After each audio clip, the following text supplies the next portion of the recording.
Pain is one of the most common reasons people go to the hospital. In this lesson, you'll learn how to describe pain in medical English and Haitian Creole. Welcome back to MedLingua Practice. Pain and symptoms. How patients describe pain in medical English. English, Haitian Creole. How would you describe the pain? Ki jan ou ta décrit douleur? The pain is sharp. Douleur piqué en pile. The pain is dull. Douleur ansourdine. Ou soit ou capable dire, douleur fait mal, mais n'est pas trop fort.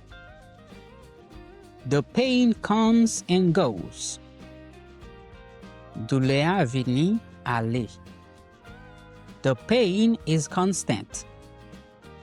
Douleur pas jamais suspend. The pain started suddenly.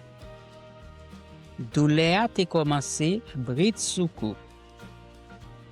It hurts when I move. Li fait mal lem bouger. The pain is getting worse. Douleur vin pi mal. I feel like one side of my body is numb. Mwen santi tan kou yon bo nan ko mwen mouri. The pain is stable in one spot. Douleur arrêté même côté. Great job so far. Let's continue. Pain and symptoms. The pain spreads to my back. Douleur gaye nan do mwen. I have cramps. Mwen gen cramp. I feel stabbing pain. Mwen santi yon douleur tan kou kout kouto. The pain keeps me awake.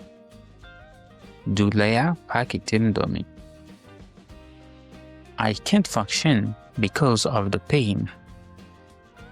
Mwen pa ka fonksyone a cause douleur. I need pain relief. Mwen bezwen soulajman douleur. The pain medicine helps a little. Medikaman pou douleur ede yon ti kras. The pain medicine is not working. Medikaman pou douleur pa mache. Ou swa ou ka di tou, medikaman pou douleur pa fe anyen pou mwen. I am afraid the pain will come back.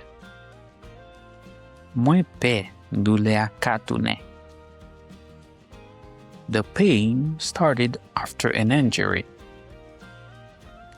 Douleur te komanse apre yon blesi. If this lesson helped you, like the video and share it with someone who needs medical English. Subscribe to MedLingua Practice for real-life medical phrases and interpreter training. See you in the next lesson.